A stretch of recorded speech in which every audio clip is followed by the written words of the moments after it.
Yo folks, and welcome to the channel. My name is Bork. In today's video, we'll be talking about Gacha Weekly for the third week of December. So let's go ahead and jump right into this. First thing is Gran Blue Fantasy right here. Honestly, it reminds me of something from Xenoverse or the Xenoverse series, just because of the way the art style sort of looks. But if you sort of jump into it, it also seems like Breath of the Wild with the way the enemies are sort of flowing in the sense that it's an open world at the same time. I just love the detail, and I'm so excited for this game to be coming to, I believe, PC, Switch, PS4, Xbox, all the main consoles. I'm not sure if it's coming to mobile devices, but honestly, for side games to finally create a formal console game or game to like this degree, or like their biggest sort of gacha game that started it all for them, I am so excited for side games to finally release this game. It looks absolutely phenomenal. I cannot wait to try it. I want to do a playthrough just to like sort of get like a first impressions of it, because it feels like a culmination of something that side games has always wanted to create. And I'm just so happy that mobile games can sort of transform into this living, breathing game of what it wants to be at the very end of it, because it feels like one of the final frontiers for side games, and I just cannot wait to try this one. So let's go ahead and jump into some other things, and that's going to be Tower of Fantasy.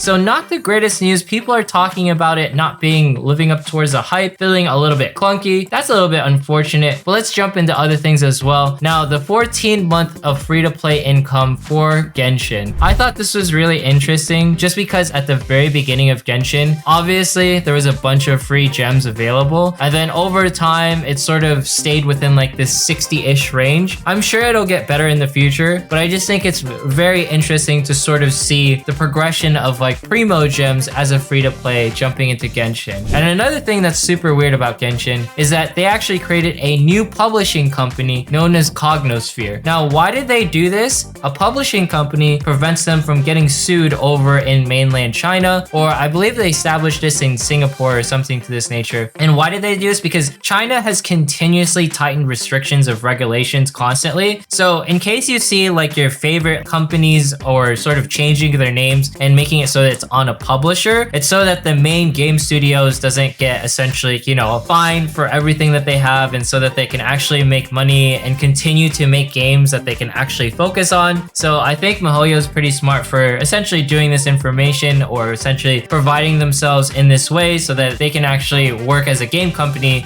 instead of working out bylaws within their own company, right? Next thing is Revived Witch. I am so happy that this is happening. So this is a character that was not scheduled for their timeline. And the reason why that's so important for Revived Witch is because that means that they're going to be having content that's exclusive to them within like global. And with the future of Revived Witch and what that sort of entails, it means Yostar plans to publish things differently, which means global will have like its own carryover time, own like sort of meta, and that way you won't follow JP through and through, or whichever branching off series that started it all. So super awesome news for Revived Witch. I cannot wait to essentially see how this game evolves and how Yostar plans to handle it. Yostar being the MVP regarding these things. And this is by far the biggest news in my opinion. Full Metal Alchemist getting its own game. And what's the first thing that this sort of reminds me of? It's like that Blaze Blue sort of aesthetic, you know, that Street Fighter sort of aesthetic. This is presented by Square Enix. Shout out to them. Full Metal Alchemist coming in hot, and this is going to be scheduled sometime in 2022. Look at these character models. They look absolutely amazing, and look at the animations, the quick like sort of switch over, like how they're summoning the spear right here. I think this is exactly what people wanted from a Full Metal Alchemist sort of fighting game, or just like a Full Metal Alchemist sort of game, or any anime-esque game coming to our devices. Now, I believe this is going to be on mobile. This game looks absolutely beautiful. I cannot wait for this to actually release. The detail that they're putting into this, I remember the doggo in Full Metal Alchemist Brotherhood. That one hit me so hard. I remember that girl. Oh my gosh, I don't want to think about that. But yeah, Full Metal Alchemist on mobile devices, and look at him. He looks so god gosh darn sexy, coming in summer 2022. So hopefully that's going to be soon if it doesn't get delayed. iOS and Android devices. I really want to try this game, and I just want to look at the fighting animations one more time. Look how clean that is, and the transitions between the characters, it was like almost perfect. But you'll also see if you trace it back, this is like sort of a generic enemy that we're fighting. So obviously there's like levels and all these different things. I bet like the fights are going to be sort of instant space where you encounter like a certain enemy and you have to fight it off. I'm sure PvP will be very interesting. I'm sure there's going to be PvP in this game.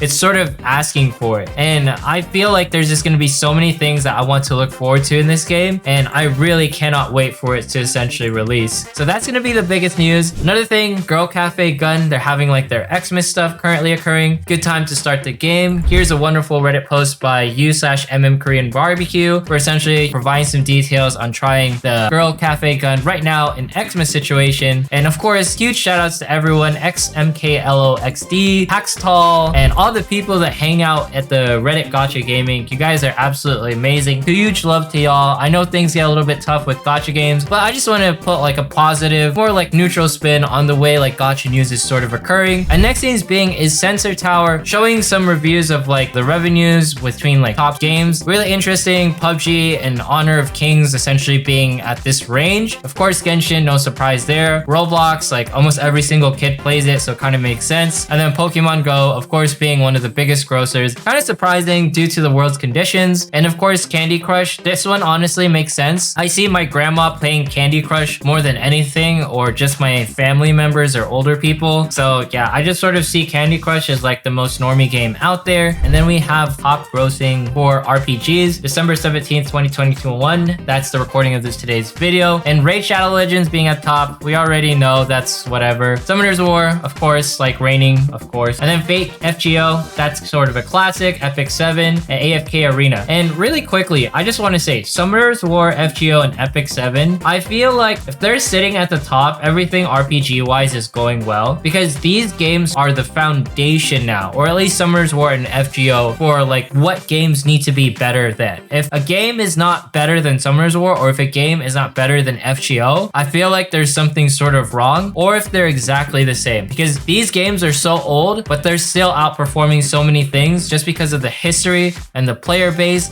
and the amount of things going on with them. And next things with AFK Arena, of course, that one just speaks for itself. Interesting how Figure Fantasy is performing so well, almost in the top 10 slot, because I didn't know if this game was going to be great, but it's obviously doing well. Seven Knights 2 here, of course, that makes sense. Netmarble, great with like the animations, everything. Seven Deadly Sins, you know, new characters and everything, that's performing as usual. Ragnarok Origin, Blue Archive, look at the rating there. They are getting killed out there, like barely 2 stars. Honestly, they need to do something about like the censorship or monetization. I don't know what it is to deserve 2 stars. None of these apps have 2 stars. So obviously Nexon needs to do something to compensate the Blue Archive people. And then you have Obey Me Anime Otome Sim Game. That's kind of interesting. Slime Isekai being at top 30. That sort of makes sense. Beautiful game right there. Hopefully Bandai doesn't mess it up. MLA, that's sort of a game that's like, in my opinion, very pay to win, but it is what it is at the end of the day. Marvel Future Revolution, Walking Dead, Dragon's Raha, that's like a MMORPG, Marvel Future Fight. I can sort of understand. Sinnoh Alice, don't worry guys, I never forgot. This is one of the games that started my career. It's just that this is a very time-consuming game. I'll never forget about it. There's still no gacha game that compares to how much money I've spent on Sinnoh Alice, but I know you don't have to be a whale to participate. You just have to be very free with your time or very smart with how you spend your money in Sinnoh Alice in order to get the best bang for your buck there. Blade and Soul, Black Desert Mobile, shout out to Black Desert. I played that on PC. Pokemon Masters X,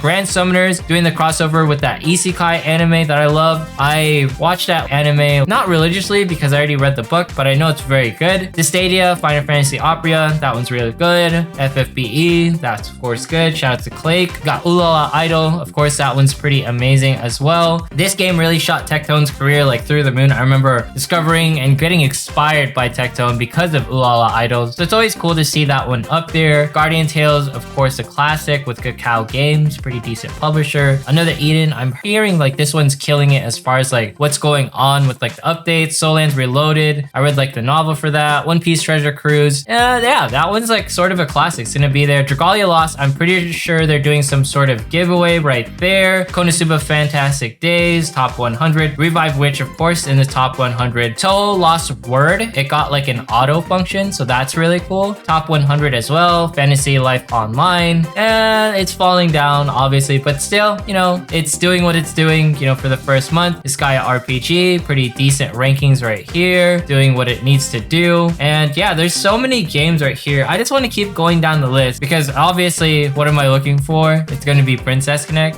Destiny Child at number 99, closing off the list at the top 100 pretty well in my opinion. And then we got Final Gear right here that released a little bit moments ago, so that's doing pretty well. 11,000 reviews is not bad whatsoever. A3 Stay Alive, and then of course Princess Connect here with 55,000. This has been doing pretty decently, and I'm really proud that it's still within the range of Sensor Tower. Last Claudia up there as well. One Punch Man, Road to Hero 2.0. I heard this one was alright, but didn't live up to expectations, so I'll watch that one in some ways. Alchemy Stars, I feel like it needs to be higher on the list, at least top 100, just because it deserves the love for changing things up. Alchemist Code, this is probably one of the older games, so that's interesting. It's a little bit lower. SOA Unleash Blending, that's really cool. Guild of Heroes, Iron Saga, New Reincarnation, still hanging on there. Stellar Arcana, Albion Online, I think that's a really good RPG. FFRK, Dragon Quest Tech, I'm surprised it's still going, but that's like the Dragon Quest game. And then we have Lord of Heroes here, still hanging in there as well. Stardew Valley, I love this game for $5, or at least play it on PC, amazing. Grand Chase, still hanging in there, 164,000 reviews. Dawn Memo, doing really well as well. And Dawn Memo is probably like the last one that I sort of want to talk about. That game's been around for quite some time, and I'm glad it's still kicking. And yeah, those are like the top grossing games for RPGs altogether. As long as you see like Summer's War and FGL, everything is right at the end of the day. When it comes to overall, of course, we saw it earlier, Genshin is right up there with like all the top apps that we could see. But honestly, biggest things for today's video, Grand Blue Fantasy with these boss fights right here. Absolutely stunning looking game. I cannot wait to try this, whether it's PC or consoles or whichever it is, Switch. I am so ready for this one to release. And then of course, I have to talk about Full Metal Alchemist right here. It looks jaw-droppingly amazing. If this could become my new main game, if I'm skilled enough to play it, I would be so happy to. But honestly, the combat right here, I'm pretty sure I'm gonna get absolutely destroyed by people who actually know how to play fighting games. But let's see how it works out on mobile and see what's going on. But anyways, if you made it this far in today's video, consider subscribing, dropping a like, leaving a comment, follow me on Twitch, follow me on Twitter.